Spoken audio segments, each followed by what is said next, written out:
أعوذ بالله من الشيطان الرجيم. بسم الله الرحمن الرحيم. الحمد لله وصلى الله على سيدنا محمد وعلى آله وصحبه ومن والاه واهتدى بهداه. Continue inshallah tafsir or reflections on Surat Al-Insaan or Surat Al-Dahr, the man, the mankind, the human being, or the other name of it is Al-Dahr or the time. This is Surah number 76. And we started last time the first part of it, and we continue on that inshallah ta'ala. Very quick revision on what we discussed last time. The surah begins, Allah subhanahu wa ta'ala يقول, Allah is reminding the man of his beginning. How did he begin? Or how did he come to existence after being nothing, not a thing to be mentioned? He told us how he created us subhanahu wa ta'ala, created the mankind from this drop, this mixture of liquid from the man and woman, and then he made him into hearing and seeing creature. Then Allah subhanahu wa ta'ala guided the human being, and we talk about the different levels or layers of guidance for all, for everything. As Allah subhanahu wa ta'ala created animals and directed them, put the instinct in them. This is kind of guidance to do what they are created to do. You will never see an animal that's doing something different from what it was created to do. And then the second level of guidance is that Allah shows people. As for people, He shows. He sent all prophets and messengers to tell people, to show people, to point out the way for people. The third level or layer of guidance is for people to accept, to take the guidance of prophets and go this way or not. So Allah showed him, after He created him, Allah showed the man the way to go. And then He said He is going to be either shakiran, grateful, or denying. And He showed us the way or the destiny of the disbelievers, that they will be in chains and in blazing fires. In one ayah He talked about the destiny of the disbelievers, but after that in several ayat, verses, Allah subhanahu wa ta'ala will elaborate on the destiny of the good people, the righteous people, how they will be drinking from cups of different flavors, how they will be having springs of water that will be gushing out drinks to them. And He described that this is going to be the destiny of those who do certain things. For example, they fulfill their promises, their vows, they work for that day, they are conscious about that day, they are afraid that, you know, if they do wrong, what's going to happen to them in that day. They also feed the food, even though they love it, they give it to the needy, the orphan, and the captives. And they do that solely for the sake of Allah, not seeking any reward from people. They do it solely as a preparation for the day that will be full of scary things. And because they used to do that in this life, Allah subhanahu wa ta'ala protected them the evil of that day, and He gave them, because of all of these good deeds, shiny faces and great happiness in Jannah. He gave them Jannatan wa harira, Jannah and silk, all kinds of luxury in there, because they used to be patient in life, facing whatever they were facing in life. And Allah keeps on describing how the people of Jannah will be like. They will be reclining on those kind of couches and pillows. The weather is going to be just excellent. There's no need for any air conditioning, simply because there is no shamsan wala zamharira, no sun, heat of the sun is not going to be there, no cold. So it's just comfortable weather, perfect weather that will be there. وَدَانِيَةً عَلَيْهِمْ ظِلَالُهَا, talking about the food, the shades first. They will be shaded all the time. And the food, the fruits, is going to be just available at their reach, within their reach. It comes to them. They think of an apple, it comes to them. They don't have to go run, pick it up. They don't have to grow it. They don't have to go buy it. They don't have to do anything. It just comes to them.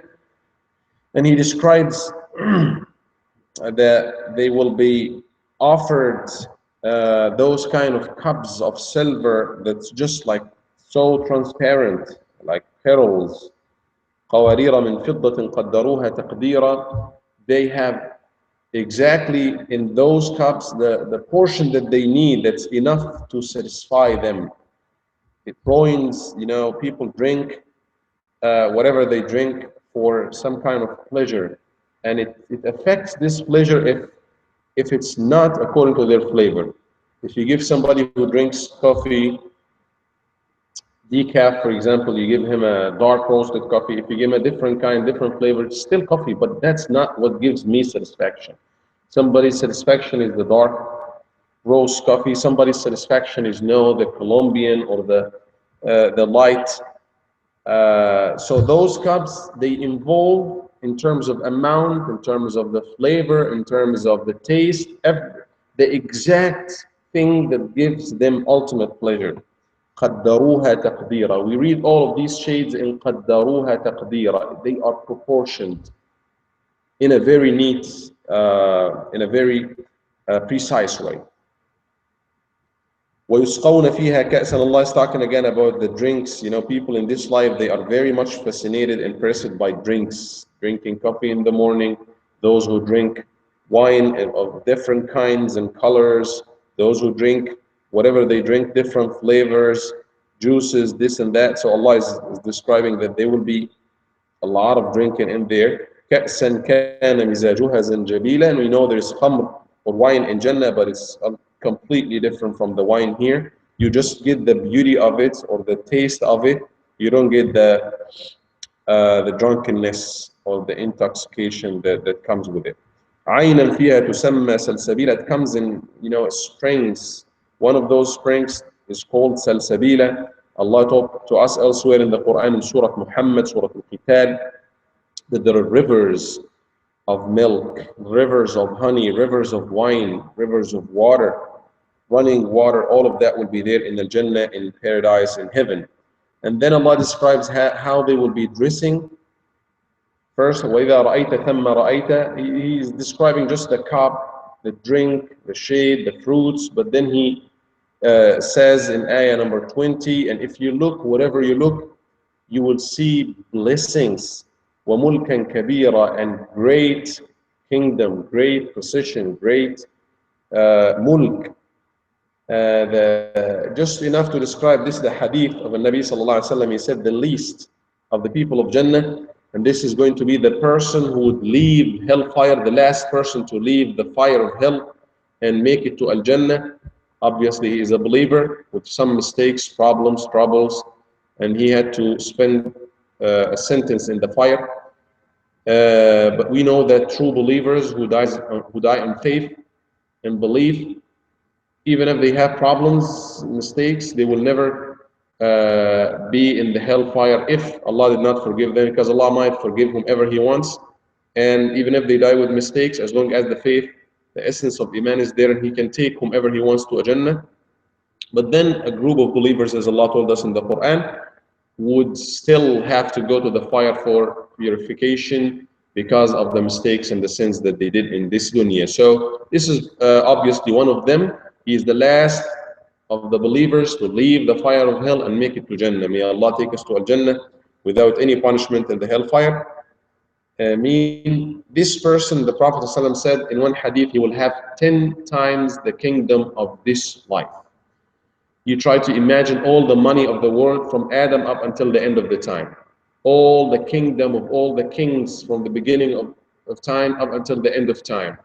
All the food, the pleasures, the delicacies, what have you, from beginning of the time up until the end of the time, 10 times, times 10. Times 10, this is going to be the least, the lowest rank in Jannah, and nobody is there, is low in rank. Anybody in Jannah, by definition, you're talking about the elite, the top. But yet we do have classification. The least of those is going to have like that. In other hadith, it's going to be 50 times of dunya, 50 times, which is really, a big thing. And here Allah is saying, wherever you look, you're going to see mulkan kabira. Many hadith also are talking about this one. In one hadith, the Nabi Sallallahu Alaihi Wasallam is talking about the lowest or the least of the people of heaven is the person who will have at least 1,000 servants, khadam, 1,000 servants, and each one is doing a business, a job that's different from the other. So you don't have like 5, 6, 10 people are cooking for him. No, one is cooking for him. One is taking care of his clothes. Maybe one is making massage for him. Another person is preparing his cars or rides, whatever. Everybody, there are 1,000 different tasks, jobs of servants who do the service for one person, and this is the lowest person in Jannah, according to one hadith.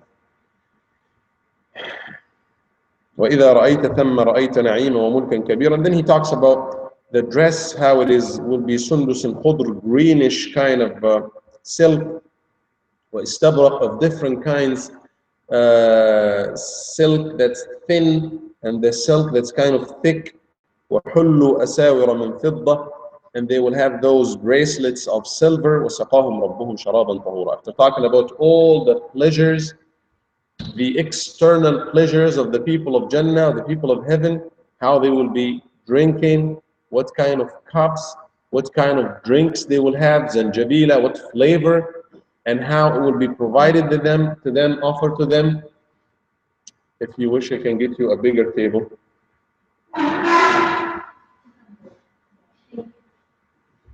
So, after talking about, again, we are addressing Surat Al-Insaan. After Allah subhanahu wa ta'ala described all of these pleasures, external pleasures of the people of Jannah, how they will be dressing and drinking and living and eating and all of these things, then he said, وَسَقَاهُمْ رَبُّهُمْ شَرَابًا طَهُورًا. And Allah will offer them a drink that's just purifying, that's going to purify them from within. The first step that the people of Jannah will take after getting into Jannah, angels will be receiving them, and they will be taking a kind of shower in Nahr al-Kawthar, the river of al-Kawthar in there, where they will be different. They will be a brand new people, different from that, humans with dirts of this dunya, with defects of this life. Once they get there and they take this shower and drink from this river, internally and externally, it will be a different creation. It will be somebody who is modified to live forever. It will be somebody who would eat and drink but never needs to go to bathroom, for example.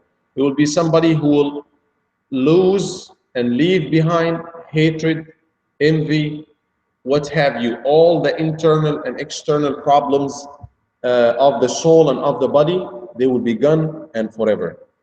That's all maybe because وَسَقَاهُمْ رَبُّهُمْ شَرَابًا طَهُورًا. It's now their Lord who will be offering them sharaban, drink, tahura. That's pure and it's purifying. Tahuran, it is pure and it is purifying as well.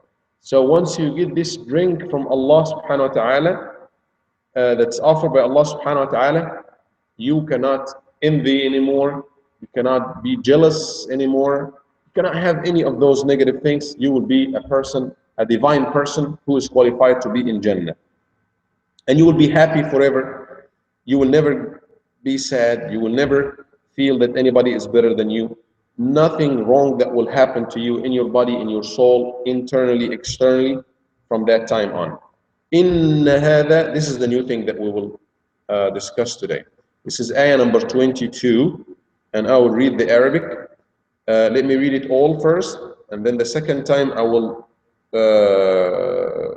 cut it down into small pieces, and then you can repeat after me. Let me read it myself first. إن هذا كان لكم جزاء وكان سعيكم مشكورا. Now I will read and you say after me please. إن هذا, go ahead, كان لكم جزاء وكان سعيكم مشكورا. Let me get different translations, starting from my right.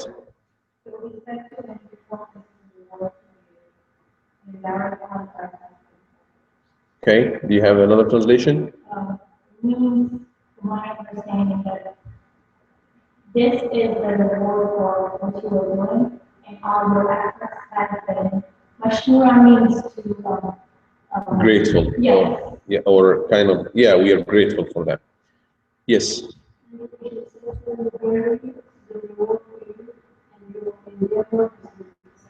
Okay. All right. So Allah subhanahu wa ta'ala is saying, after He described a little bit over the last few lines, that was your reward. All of that is your reward. وَكَانَ سَعْيُكُمْ مَشْكُورًا. That was in return for everything that you did and your endeavors, your work, sa'i. Sa'i is a little bit more than just amal. Amal is somebody who does something. You do something. But sa'i is to work enthusiastically, to work hard. You know, so Allah subhanahu wa ta'ala said in Surah Al-Isra, وَمَنْ أَرَادَ الْآخِرَةَ وَسَعَى لَهَا سَعْيَهَا. Whoever wills or wants the hereafter, the goal, whoever his goal is the hereafter, وَسَعَى لَهَا سَعْيَهَا, and then does the work of the hereafter, not just work, sa'i. Sa'i is literally not just to walk, but a little bit over. It's not running and it's not walking. It's somewhere in between. And probably if you do Hajj or Umrah, you remember this term, sa'i. We do the tawaf, which is circling the Kaaba, 7 circles, and we do the sa'i between the Safa and Marwa, which is a little bit of jogging. It's not, especially in certain area, you go over the normal base of walking. Sa'i, you go a little bit over the normal thing. So the sa'i is to work hard. وَكَانَ سَعْيُكُمْ, all your endeavors and actions, mashkura. Shakara is to give thanks, to appreciate. So all your endeavors are really now appreciated. Who is appreciating? Allah subhanahu wa ta'ala. When Allah subhanahu wa ta'ala rewards, if you do a little favor, whatever, if you do something good to your friend, to your neighbor, to anyone, then the return really depends on how good is the person and how much resources the person got, right? So if you do something good, let's assume that people being good, all of them are equal, you know, the people that you do them a favor. Then the return is going to depend on the resources of that person. If somebody, you know, is, you know, good, they might give you a gift card, they might give you a nice gift or something. But if somebody is really rich, you know, their gift is going to be definitely bigger. Now Allah subhanahu wa ta'ala is the one who is speaking, is the one who is appreciating. So you can imagine how much this appreciation is going to be like when Allah subhanahu wa ta'ala himself is the one who is appreciating the effort of them. Sa'a. The verb is sa'a. The name is sa'i. Same like sin, ayn, and ya. So this is exactly like the sa'i when we do between the two hills of the Safa and Marwa 7 times. Endeavors. This is, I guess, the best word because it's, when you say in English endeavors, it's much more than just an action. It's a little bit, you know, doing more action. As Allah also said, usually when He talks about the amal or the action for al-akhirah, He would use this word, sa'i. As He said in Surah Al-Isra, the ayah that we quoted, وَمَنْ أَرَادَ الْآخِرَةَ وَسَعَى سَعْيَهَا. Whoever wants the hereafter and then does the sa'i, the endeavors for it. فَأُولَٰئِكَ كَانَ سَعْيُهُمْ مَشْكُورًا. Those people, same, almost the same ayah. Those people who will do these endeavors, their endeavors will be appreciated. Here saying وَكَانَ سَعْيُكُمْ مَشْكُورًا as well. Next ayah. I'll read it again and then cut it down into pieces, say it together, and then we give the translation. إِنَّا نَحْنُ نَزَّلْنَا عَلَيْكَ الْقُرْآنَ تَنزِيلًا. I'll say إِنَّا. Go ahead. نَحْنُ نَزَّلْنَا عليك القرآن تنزيلا. Translation, Sister Aisha.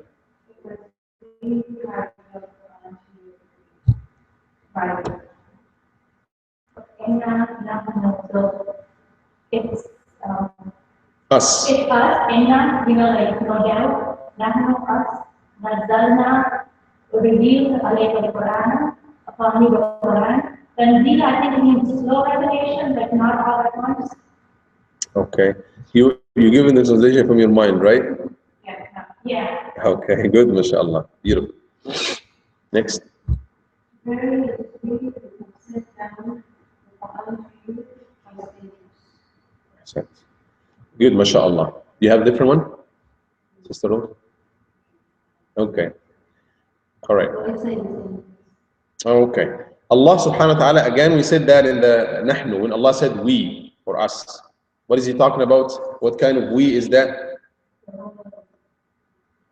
Exactly. The royal we. Kings, when they talk not in the singular form, but in the but rather a royal. Inna, indeed, us, it is us who, or indeed, we revealed the Quran, we sent down. Nazzalna is we sent down. From those ayat like Nazzalna and other hints, we know that Allah subhanahu wa ta'ala is up, without direction. That's something that where Allah, like where is Allah? Definitely Allah is not down. Allah subhanahu wa ta'ala is, when we refer to Him, He referred to Him as He's being up, because He said, we sent down to you the Quran. And He said, يَخَافُونَ رَبَّهُمْ مِنْ فَوْقِهِمْ. They fear their Lord from above them. So Allah is always above, but the above is not necessarily referring to direction, because my above is different from the above of the person in the other corner of the world. If the earth is round and the earth is round, if somebody on top of the earth, here the up for that person is going to be this direction. If somebody is at the same time at the other side of the earth, the up for him is going to be the opposite direction, which is going to be this way. So which up? Allah is up above everything without direction. We revealed, or we sent down to you Al-Quran on you. Came to the Prophet ﷺ, to the heart of the Prophet ﷺ, and we discussed before the various ways how Quran came to him. Either Allah subhanahu wa ta'ala gives him direct wahi, talk to him directly, as it happened in the night, the Rihlat al-Isra wal-Mi'raj, the night trip, and then the ascension to the heaven at this night with the Prophet ﷺ, when Allah talked to him directly and gave him the 5 daily prayers. It can happen through Jibreel alayhi salam. The angel comes to him, and Jibreel comes to him in different forms. He can come in a form of a human being who talks to him and gives him the revelation from Allah.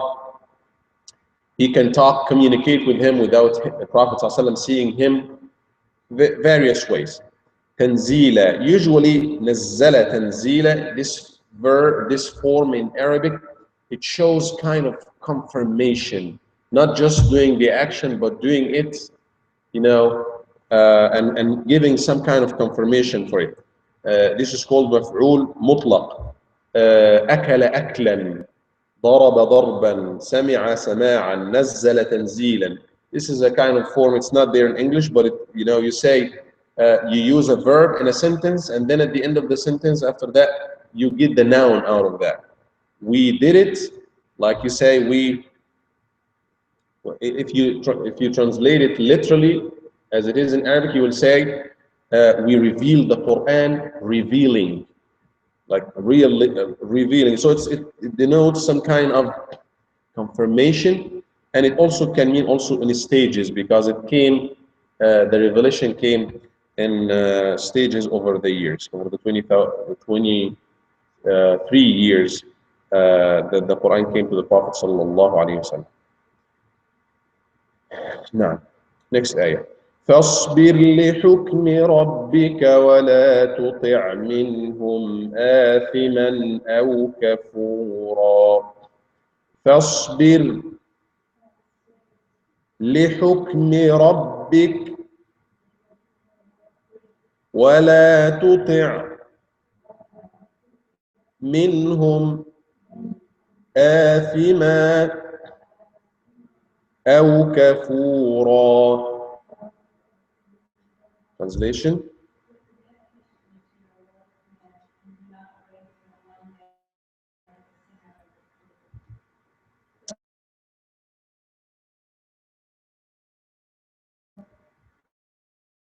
And don't listen or don't follow those among them who are sinful and unfaithful. Okay.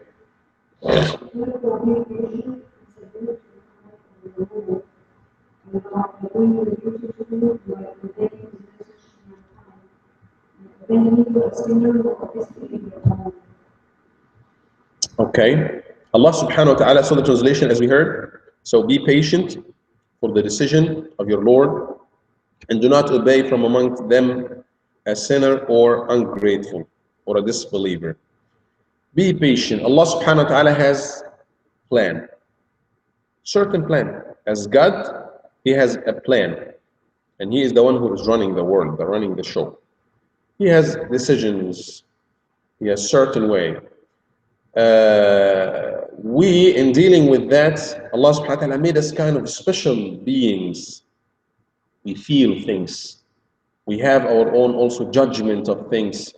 So, but we have our will, we have our plans. And many times our plans will come not necessarily in harmony with the plans of God. When this happens, be patient. It's not going to happen because Allah hates you, Allah dislikes you. Doesn't work this way. No. Because it happens to the Prophet. That obviously they want safety, they want their religion to spread peacefully, they want people to follow them, they want to be successful in life. But many times what happens is that it's not really the case. People are opposing them, some prophets, people are killing them, struggle, they face a lot of challenges. In the face of all of that, فَاصْبِرْ لِحُكْمِ رَبِّكَ. The key for all of that is to be patient. If things are not going your way, then be patient to the decision of your Lord. Let's not forget that Allah is the one who decides. A sickness, a disease, this is coming to you from God. A boy or girl that's not, a child that's not going as you want, this is the decision of your Lord. It doesn't say that you don't do anything, you stay just helpless. No, you do what you can to change the wrong situation into a right situation, or something bad into something good, but you might do that and it doesn't work. You should do it, you should follow the causes, and you should do what you are supposed to do, having faith in your heart that whatever the outcome is going to be, whatever the result is going to be, whatever the hukm, the result, the judgment of Allah is going to be, I'm happy with it. And that's why we see prophets, all of them never panic. In the face of any huge problems, they never panic. They are calm. Very clear example for that is Sayyidina Musa alayhi salam, when he was, his enemies just got him. And that literally means that, what is that? Is that, astaghfirullah, God is abandoning us or something? Because they will get us now in a few minutes. They will kill us. The sea is in front of us. The enemy is behind us. This is just the small group that worship God. And they decided to oppose the tyrant of his time. So what does this mean? Everybody with him, the normal people, believers and everything, they said, they got us, and why is this is happening? They started behaving normally, nothing wrong. But Musa alayhi salam, when you read in the ayah, he said, قَالَ كَلَّا, he said, nay, indeed, my Lord is with me. إِنَّ مَعِيَ رَبِّي سَيَهْدِينِ, he will guide me. He does not know what the solution is. He has no idea what the solution is, but he knows that his Lord is with him. He's going to offer him a way out of that. And it happened. The miracle happened. Believe in Allah, He will give you a miracle. Allah gave him the stick. The stick is in your hand. It was associated with so many miracles. Sayyidina Musa, he throw it, it becomes a snake, and then it eats the snakes, the sihr, the sorcery of those people. And then one more time he's using it, hits the sea splits open, and they will go. And then later on, when they were in the diaspora in Sinai in the desert, no water, he will hit the stone, and the stone will work as different 12 different springs of water. So this stick is really like an amazing stick. So the key for all of that is to believe in Allah and be patient. Be patient. Take whatever Allah has given you and accept it. And again, that doesn't have anything to do with just like not doing anything, not doing your part. You, as a believer, should do your part to the maximum. But again, it has to do with it's a state of heart rather than a state of the limbs. It's a state of heart that you believe in God, Allah, and you accept His decision no matter what. Your hands, your limbs, your parts are working to the maximum. Fine. But your heart is always at peace. That whatever comes my way, I take it. Yes, I want to succeed, but what if I fail? Fine, I did my best. What can I do? It's the decision of Allah. And this is, in my opinion, is going to be the key for happiness. Happiness is not made or produced by money, fame, knowledge, or anything that usually people think they give satisfaction and happiness. No, happiness is a state of heart, a state of the internal of the human being that would reflect on the external. And that comes from faith, and faith would lead, to this level of calmness because you trust God, you trust Allah. فاصبر لحكم ربك ولا تطع منهم آثما أو كفورا. Do not go by their ways, their offers. Do not follow and obey those sinners and disbelievers. They offer the Prophet ﷺ many things. They look, acceptable. They look good. One of them is worship our Lord, our gods 1 year. We worship your God 1 year, and this way we are even. And you're talking about a time that the Prophet ﷺ was persecuted for years after years after years, and no horizon in front of him.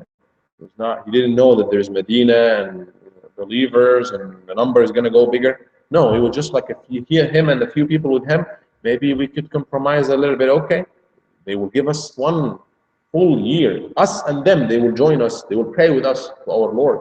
Maybe, yes, that sounds good when they pray with us. Maybe the faith will get into their heart. No, Allah told. And Allah told us in the Quran about when those offers were given to him. وَإِن كَادُوا لَيَفْتِنُونَكَ عَنِ الَّذِي أَوْحَيْنَا إِلَيْكَ. They were about to cause fitna to you, to take you away from the guidance, from our way. You were about to listen to them or to think about their offer.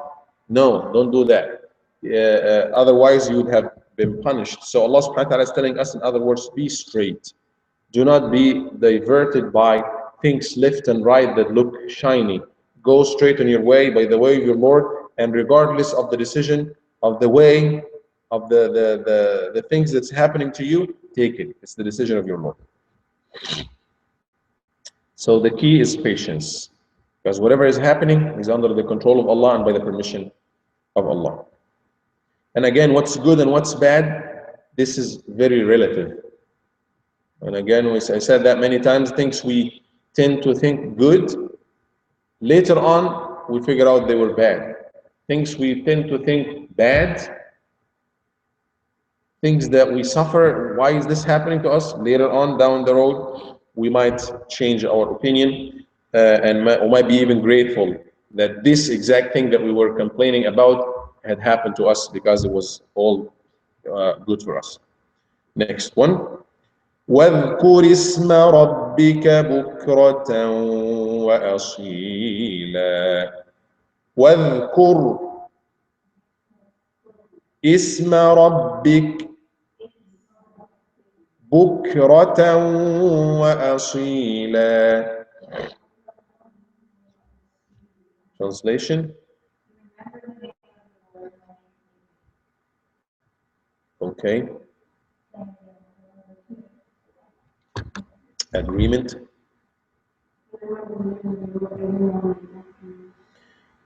It's going to be the same thing. Remember dhikr. one of the ibadat, acts of worship, that's maybe the easiest ever. If it's not one of the easiest, it is the easiest. Or if it's not the easiest, it's going to be at least one of the easiest forms of ibadah, worship to do to God, which is remember your Lord, mention your Lord. Isma Rabbik, wadhkur isma, mention the name of your Lord. It's a source of power, even if we take it for granted. The name of the Lord in itself is a source of power. When you mention Allah's name, and again, it's a combination of the tongue, heart, senses, all the senses. The state of dhikr, even if you did it, you do it with one part, with the tongue, not really paying attention to it, it works. It works, it helps.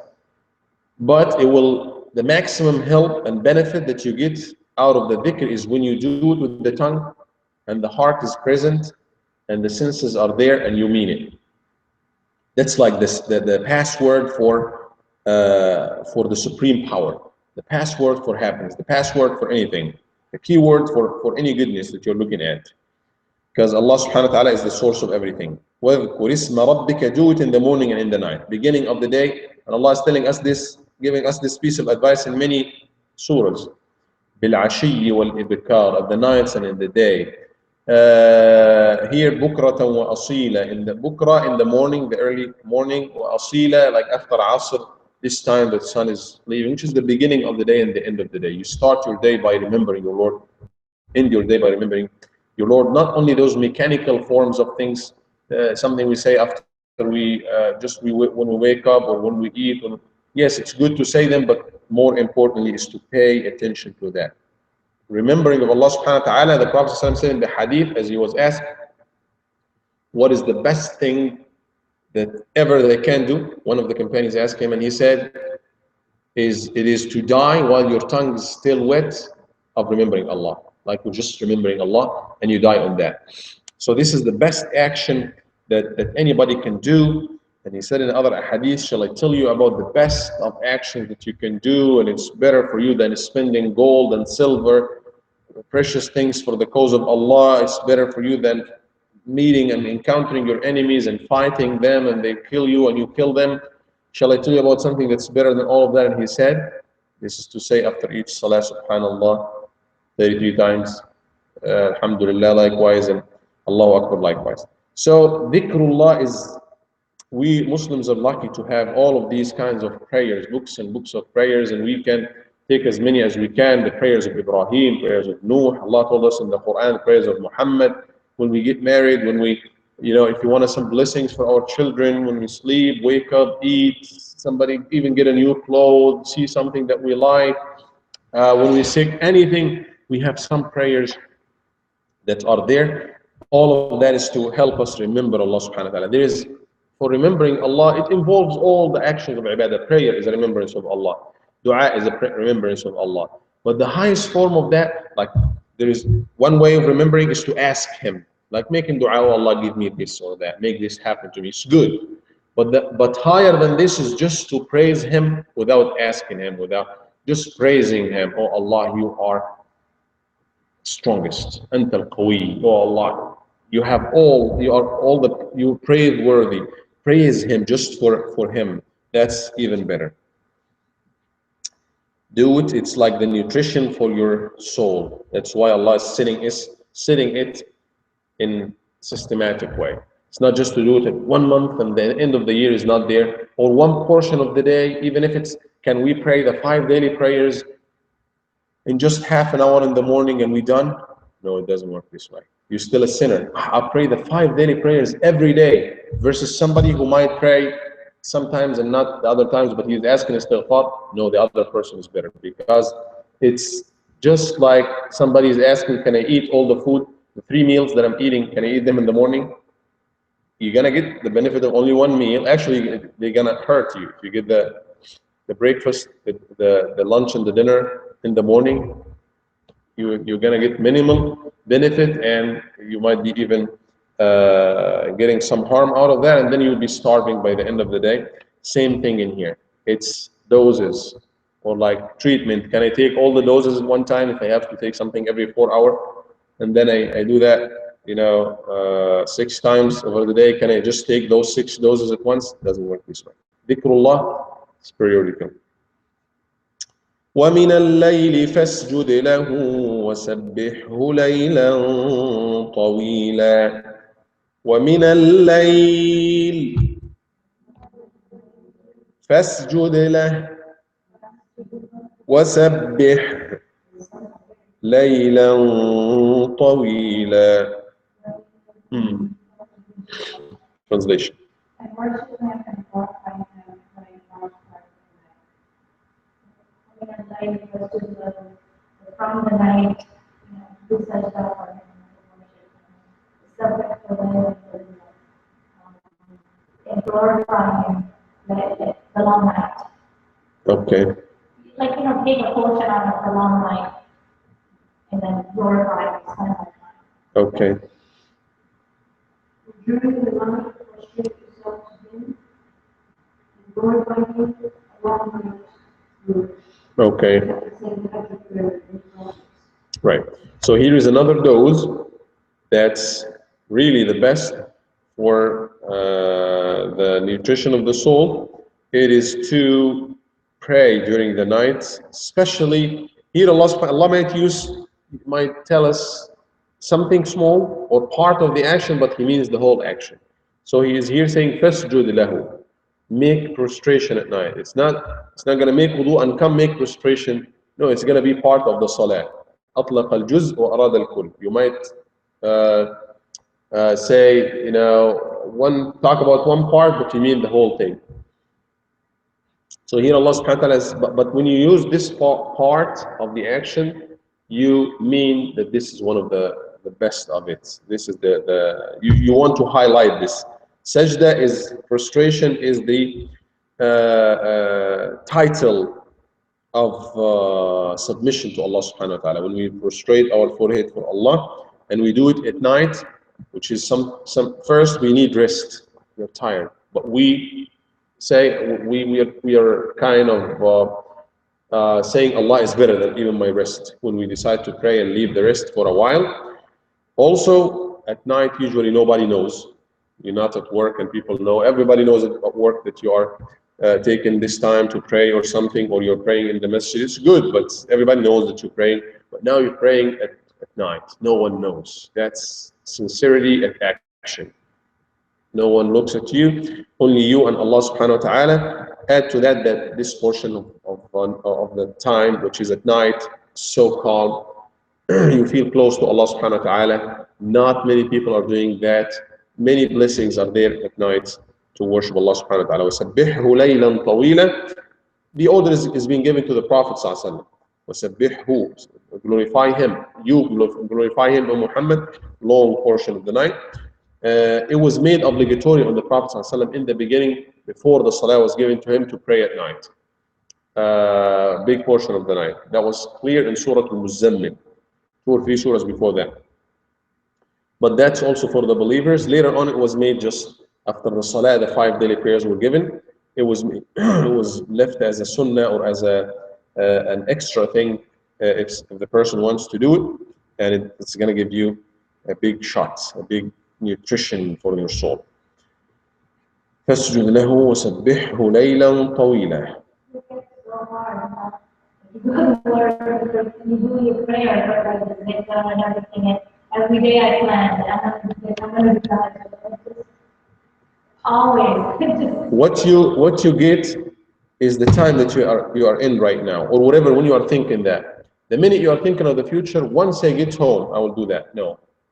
You at least, yes, you had a good intention, but you lost this moment, because in other words, you're telling yourself, I'm busy now, and it's not time for dhikr now or ibadah. Once I finish my work and leave the office. But that's not to say leave your work and get busy, and maybe you cannot do 2 rak'ah and make them long, but then the person needs to get smart. There are short forms of dua that will work as shots, like in the middle. One of them, and Nabi sallallahu alaihi wasallam, one day he saw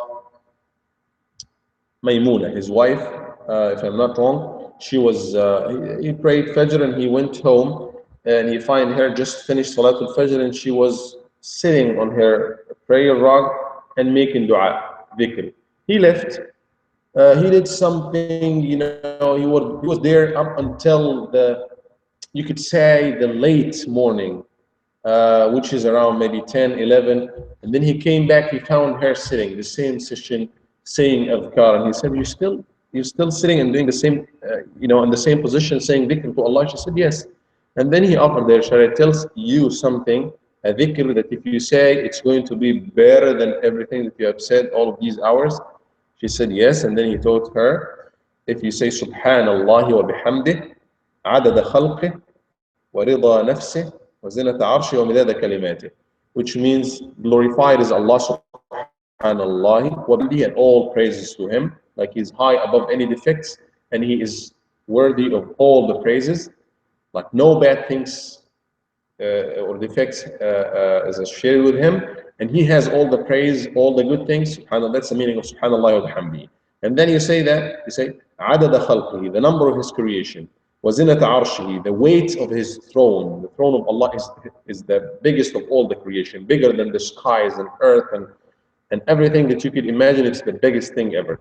So you say, Subhanallah wa bihamdihi, عدد خلقه, the number of his creation, زنة عرشه, the weight of his throne, رضا نفسه, and the amount that's enough to please him, whatever is enough to please him, whatever number that's enough to please him. ومداد كلماته, and the number of all of his words, or all of his, usually kalimat means words, but also means works or actions or miracles of Allah. If you say those, which would take 5 seconds, 10 seconds, Subhanallah wa bihamdihi عدد خلقه ورضا نفسه وزنة عرشه ومداد كلماته. And in another hadith, you say them 4 times. If you say those, it's as if al-Mu'mineen, the mother of the believers, now that's one of the best believers, sitting in the best of times, one of the best times after Fajr, remembering Allah for maybe 3-4 hours. That's going to be better than that. So when I usually remember this in the car, and I say, let's do something quickly, Subhanallah, and I develop my own thing. In the hadith, Subhanallah wa bihamdihi, and you say, which is like, you do something, a cup, and you add times all of these trillions of things. So using the same analogy, I say, Allahumma salli ala Sayyidina Muhammad, adada khalqihi wa rida nafsi wa zinat arshi wa malaikatihi. So I say, that number. I hope, inshallah, I get the reward of saying that. How much is the weight of the throne of Allah? How much is the number of the creations of Allah? I'm at least aware of tens of thousands of ants in my yard, as well as maybe 1,000 insects. Maybe I have within my own house a lot of creations of Allah.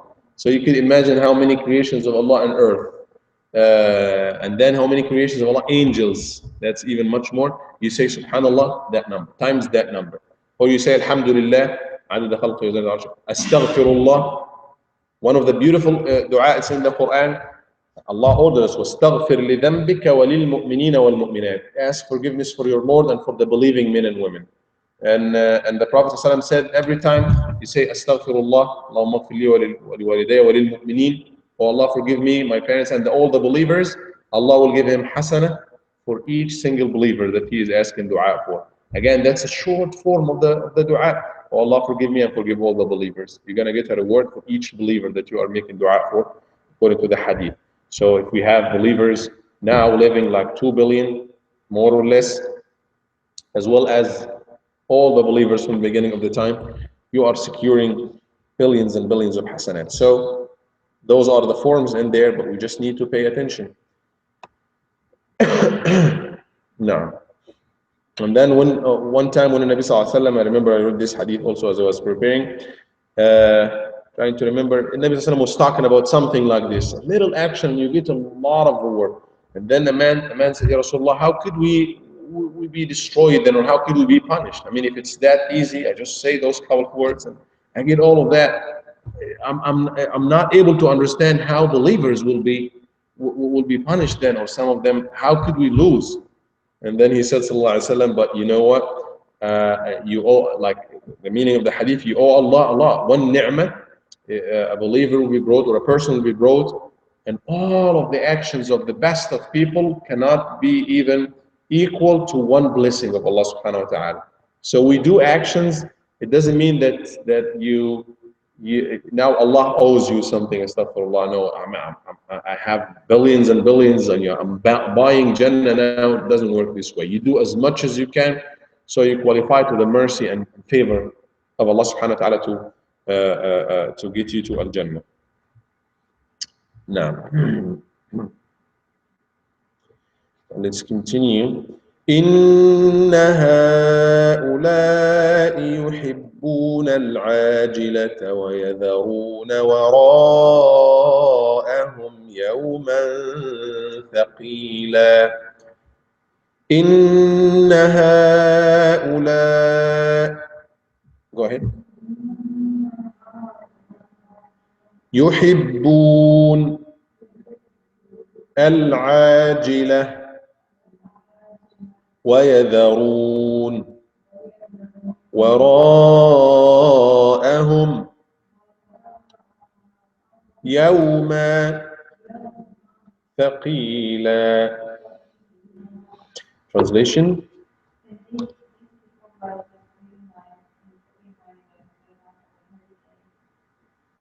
They love what? I didn't get last part of it. No, okay. Okay, so next one. So, indeed, these are the people who love Ajila, like quick on this dunya, and they leave Wara'ahum, behind themselves, Yawan, the day of heaven. Right. Anything different? Verily, is this believers of the present time in this world, and put behind them every day. It says these believers, but we just talked about an ayah where I'm just thinking this. We talked about an ayah where we were saying, okay, portray and remember Allah. And this ayah, it says these believers, we also fall into this category. Because we get these ayahs, we do need for we have to leave. Right. This is mainly the description of the disbeliever, which is they completely ignore the judgment. They completely love this dunya and completely ignore the hereafter. Believers, sins, they say sins are like the male of the disbelief, the male of kufr, which is like one sin, a believer is doing something similar to a disbeliever in one area, like a dot, as the Nabi Sallallahu Alaihi Wasallam said. A believer or faith is like a sheet, white sheet, and then every time you make a sin, as if a dot is there, dark dot is there, and then another sin, another dot, another dot. This is like your heart, dot, dot, and then the more you do of sins, the more you add dots until it becomes fully dark or fully covered with sins, unless you make istighfar or wipe out all of these things. So yes, every time a believer does something that's a sin or something, he's behaving like a disbeliever in this very matter until he abandons it. But here Allah subhanahu wa ta'ala is describing those who are, he didn't say believer or disbeliever, but he's just referring to the action or the principle now. Indeed, they love this immediate one, this dunya. Al-ajila is here. Everybody, likes to or loves what they can touch, what they can see right now, and that's why we see people in this country and in different parts of the world. They would borrow, not even talking about the necessities. We have to have this, so I'm borrowing with interest. But people are getting what they do not need and borrow money that they know they have to pay more than that. And what they are getting is just immediately now. I need that money. I take 100 now, give me 100 now, I give you 150 or 200 later. Why? Because I love the immediate thing, right? I'm not patient until I save the 200 and buy what I want to buy with 200. I just want to get something immediate now. Give me, even if I end up paying more than 200, which is, 100 plus some patience, which is time. So everybody loves al-ajila, the immediate thing. وَيَذَرُونَ وَرَاءَهُمْ يَوْمًا ثَقِيلًا. They leave behind or in front of them. وَرَاءَهُم could mean behind or in front of them. Coming ahead of them. يَوْمًا ثَقِيلًا. The day that's heavy because of what's going to happen in it, heavy because of the hisab, the count. People tend to ignore that. نحن خلقناهم وشددنا أسرهم وإذا شئنا بدلنا أمثالهم تبديلا. نحن خلقناهم وشددنا أسرهم وإذا. Here you don't say وإذا.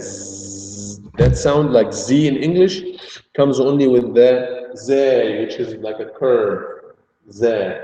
But the one that has like an angle in it, this is called the, same like VTHE in English, or breathe. The tip of the tongue should be there. Like الذين, not صراط الذين with Z, but صراط الذين ذي. وإذا شئنا بدلنا أمثالهم تبديلا. Translation.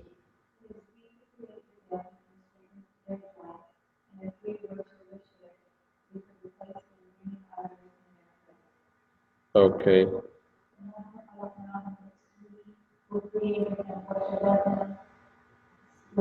Strengthen, external, the creation, or the creator, or is that a shade now? And when you want, but then would change it from silent, like something similar to that, something like you said, Tanzila. Right. بدل تبديلا, نزل تنزيلا. Definitely we can do that if we will. Yes.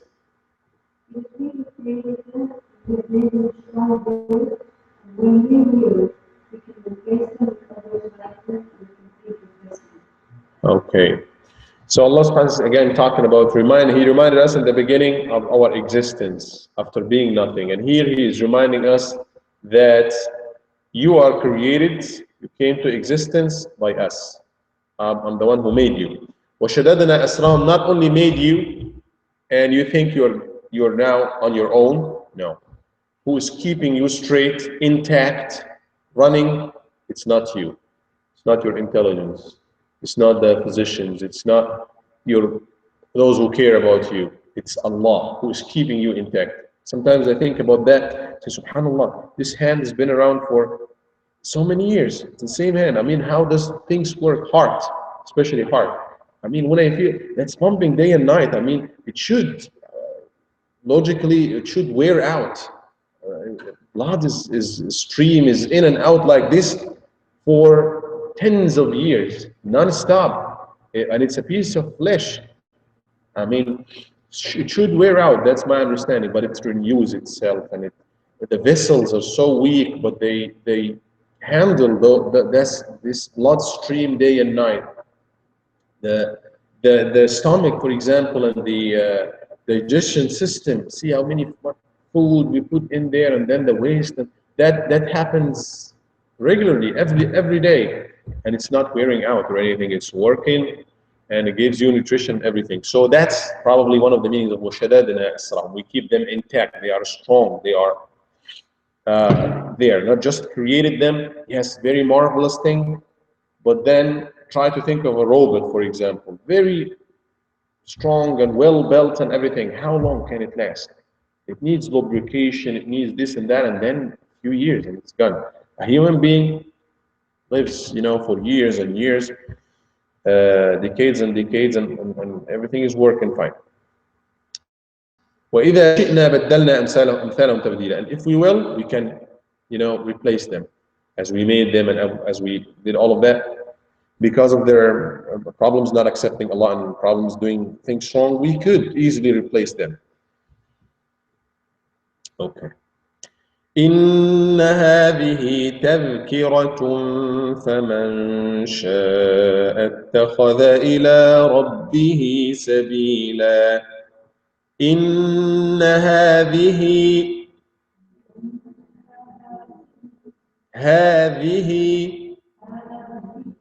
تذكرة فمن شاء اتخذ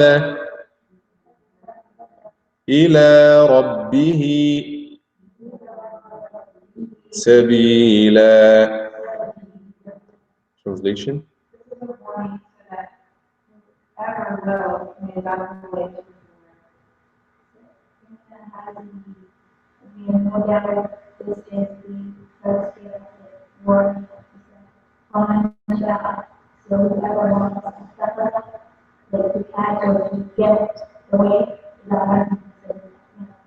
Adapt the way we Okay.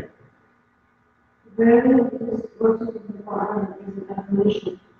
That whoever will take after his word.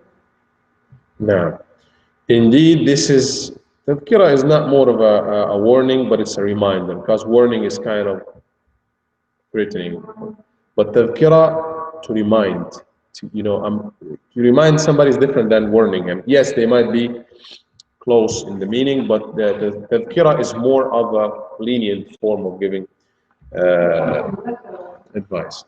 From dhakara to remember, dhakkara to remind, which involve you. From dhakara, yes. Dhakara is to mention something or to remember something. I've forgotten, then I'm remembering it. Dhakkara, tashdid with shadda is to remind, to make someone else remember, which is remind someone else. Tadhkira, reminder. Same like remind and reminder. فَمَنْ شَاءَ اتَّخَذَ, like this Quran or this piece of advice, this surah that we're talking here, Allah is saying is tadhkira, is a reminder. I'm reminding you, giving you a reminder. This is how you are creating after not being nothing. This is the way of the believers. This is the way of disbelievers. This is the destiny of believers, destiny of disbelievers. This is the way to do good. Remember Allah day and night and not think of the immediate, but rather think of the other hereafter. This is a reminder. فَمَنْ شَاءَ اتَّخَذَ إِلَى رَبِّهِ سَبِيلًا. Whoever wills. Allah gives us a will. But this will is not like separate from the will of Allah. You cannot go you can oppose Allah subhanahu wa ta'ala, do things that are opposing Allah subhanahu wa ta'ala in terms of al-irada al-shar'iyya. Allah has irada shar'iyya wa irada kawniyya. A will that is shar'i, like He wants people to do this and that, pray. You can go against that and not pray. This is something Allah guarantees for us. But there is irada kawniyya, or universal will of Allah subhanahu wa ta'ala. He wants day to break at this time. The entire world, if they got together to make the day not break at this time, they can. He wills that you live that time or die at this point, that you will be happy at this time, or those things that Allah decides and no one can change. So here Allah subhanahu wa ta'ala says, whoever wills, let him take a path for his Lord, a way. Ways, so many ways to Allah subhanahu wa ta'ala, or lanes within the main way, highway of Iman and faith and Islam. But you like sadaqah. Take the way of sadaqah, fasting. Take the way of fasting, caring for others. Take that way. Stick to one good way as well as the other ways. But usually, human beings, we tend to love one thing. That will be clear in terms of the hobbies, for example. I have a hobby, I do this and that, which will be something strange for someone else or ridiculous for someone else. But that's what I love to do. The opposite is what she loves to do could be ridiculous to me. You really do that? You love sewing and it's like something that I don't like. But that's so people are different. Somebody loves this, somebody same way. When it comes to actions, Allah gives us like a template. Everybody should do it, pray, fast, few other things. But then you could adopt a way, a path to Allah subhanahu wa ta'ala and be distinguished in that. That's why Allah sets various doors or gates for Jannah. And He said there's way for fasting, door, gate for fasting, gate for siyam, for salah. So do excellent in, adopt one way and do excellent in that. فَمَنْ شَاءَ اتَّخَذَ إِلَى رَبِّهِ سَبِيلًا. Allah would not force somebody to be good or bad. Allah subhanahu wa ta'ala rather facilitates the ways of good and pushes people away from the way of people away from the bad, wrong ways. But then it's up to us to choose whichever way we want to go. وَمَا تَشَاءُونَ إِلَّا أَن يَشَاءَ اللَّهُ الله كان عليما حكيما وما تشاءون إلا أن يشاء الله إن الله كان عليما حكيما. Translation. You are not unless Allah wills, surely Allah is all-knowing, all-knowing. Okay. You can't will unless Allah wills. I mean, you can't want something to happen unless Allah wants it to happen. And indeed, Allah is all-knowing. Okay. But you cannot rule for this alone. Really, Allah is all-knowing, all-knowing.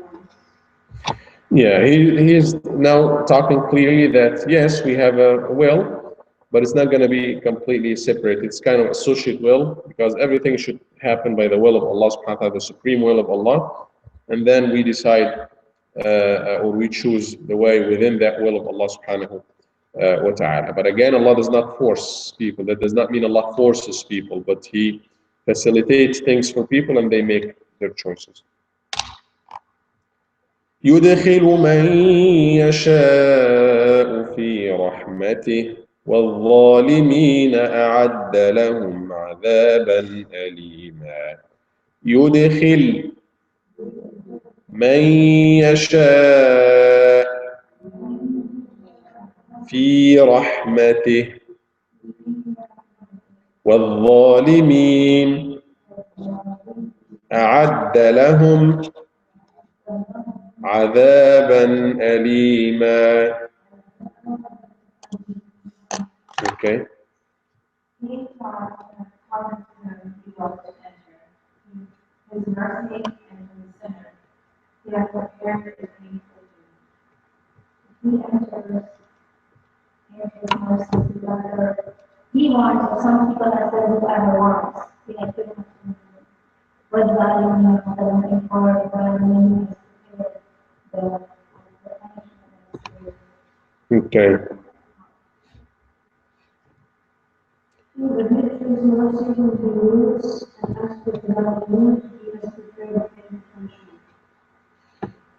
No. So again, he said here he enters, or I mean, he admits to his mercy what he wants, or whom he wants. وَالظَّالِمِينَ, those who did wrong, he prepared for them punishment. So he did not say, and he enters in his mercy that people, certain group of people. Rather, he gives us a description. Those who do wrong, they will go, as he said in Surah Al-A'raf, when people of Jannah makes it to Jannah, and that now they're talking to the people of the hellfire. قد وجدنا ما وعدنا ربنا حقا. Indeed, we have found what our Lord promised us to be true. فهل وجدتم ما وعد ربكم حقا? Now, did you find what your Lord promised true? He said, when they were talking about them, they said وعدنا. He promised us. And when they were talking about them, they did not say ما وعدكم, what your Lord promised you. Because if your Lord promised them hellfire, then there is no point in making any action, and He just assigned hellfire for you by name. But rather, He assigned the hellfire for the category of people who do wrong, for those who do wrong, الظالمين. Allah, Allah, Allah. We ask Allah subhanahu wa ta'ala to make us, to admit us to His mercy, and not to make us from the disbelievers who will go to the painful punishment. Ameen. Stop here, inshallah, and we see you next time. Jazakumullah khairan for everybody who's following us online and everybody who's here.